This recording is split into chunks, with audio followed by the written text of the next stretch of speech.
Hello साथियों, स्वागत है आप सभी का आपके अपने यूट्यूब चैनल स्टडी करियर में। तो साथियों, मैं आज बात ये करने जा रहा हूँ कि काफ़ी सारे साथियों या काफ़ी सारे व्यूअर्स ऐसे हैं जो ऑलरेडी रेलवे में जॉब कर रहे हैं किसी अदर पोस्ट में। हो सकता है वो टेक्नीशियन हो सकता है ग्रुप डी के किसी अदर पोस्ट में हो, या फिर खुद एएलपी हो, लेकिन वो एएलपी है लेकिन टेक्नीशियन में जाना चाहते हैं, या फिर टेक्नीशियन है एएलपी में जाना चाहते हैं, या फिर ग्रुप डी है वो टेक्नीशियन में जाना चाहते हैं। यानी अपने जो वर्तमान पोस्ट है या तो पोस्ट को चेंज करना चाहते हैं या फिर उससे कुछ हायर लेवल का पोस्ट में जाना चाह रहे हैं। जैसे ग्रुप डी से एएलपी में जाना चाह रहे हैं, या फिर वो जो है आप अभी टेक्नीशियन में हैं वो भी ड्राइवर में जाना चाह रहे हैं। तो इस तरह से बहुत सारे लोग जो है एक रेलवे में नियुक्त होने के बावजूद भी जो अभी फ्रेश वैकेंसी आई हुई है, जो ओपन से रेलवे में भर्तियां आई हुई है, जैसे अभी एएलपी का भर्तियां चल रही है, अभी टेक्नीशियन का भी नोटिफिकेशन आ ही गई है मान के चलिए, और बहुत सारे अभी वैकेंसी आने वाली है। तो काफ़ी सारे साथी जो है या तो जोन चेंज करने के लिए या फिर दूरी बहुत अपने होम स्टेट से काफ़ी दूर जॉब कर रहे हैं, इस चीज़ की परेशानियों को देखते हुए नियर अपने स्टेट में जाने के लिए, या फिर बहुत सारे उनका या फिर पोस्ट चेंज करने के लिए, इन सारे बहुत सारे मुश्किलों के बहुत सारी चीज़ों को देखते हुए अगर वो फ्रेश वैकेंसियों को भरना चाहते हैं तो बिल्कुल आप भर सकते हैं। बिल्कुल आप उसमें भी आप एलिजिबल हैं, बिल्कुल आप उसमें भी ऑनलाइन करके परीक्षा, फ्रेश वैकेंसी है, आप परीक्षा दे करके सभी स्टेजों को पार करके फिर उसी प्रोसेस से आप उस वैकेंसी को पार करके आप नियुक्ति ले सकते हैं। तो यहाँ पे इनके लिए आपको क्या करना पड़ेगा?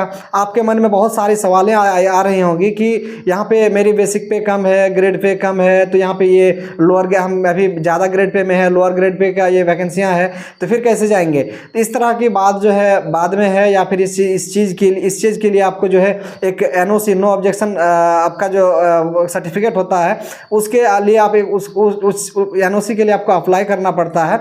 तो वो चीज़ मैं स्पष्ट अभी बताऊँगा।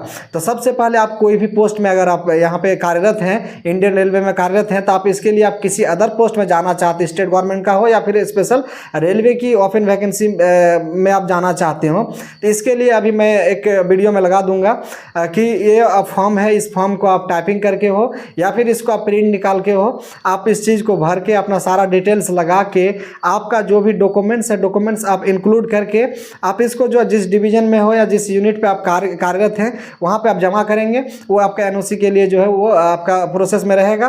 फिर आप इधर क्या होंगे कि आप फॉर्म भर दिए, फॉर्म भरने के बाद यहाँ पे जैसे आप सिलेक्शन फाइनली अगर आपका हो जाता है तो फिर आप यहाँ पे रिजिग्नेशन मारने के लिए आपको एक दो रीजन है, एक नॉर्मल रीजन, एक technical reason.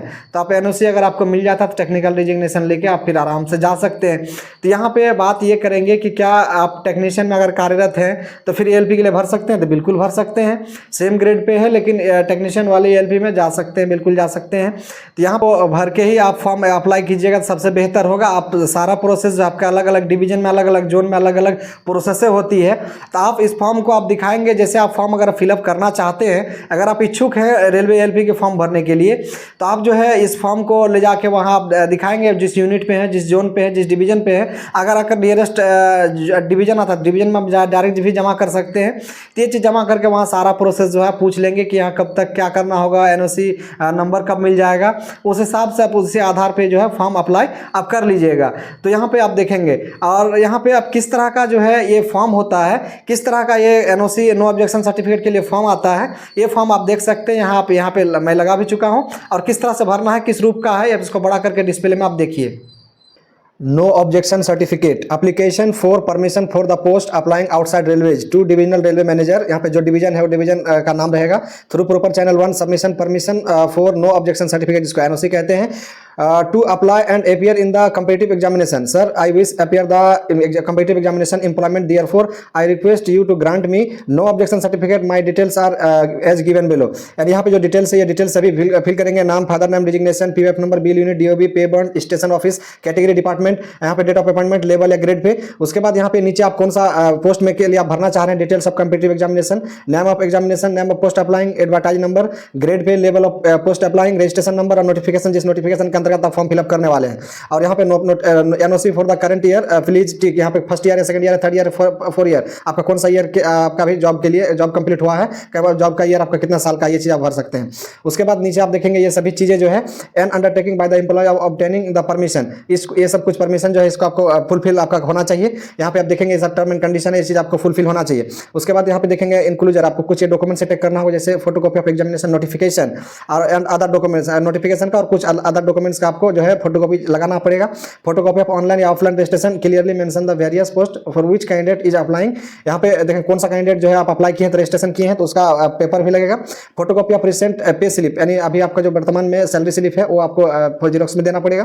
Photocopy of previous NOC in the current yearly, यानी यहाँ पे जो अभी आप ऑनलाइन एनओसी मिलेगा उसका जो एनओसी का फोटोकॉपी भी अगर आपको कभी पीछे यहाँ मिला है, पीछे अगर किसी टाइम आपको एनओसी मिला तो उसका भी जीरोक्स कॉपी आप लगा सकते हैं। Mobile number, date, signature of employees, यहाँ पे फॉर ऑफिशियल जो है फॉर ऑफिस वाले यूज यहाँ नीचे करेंगे।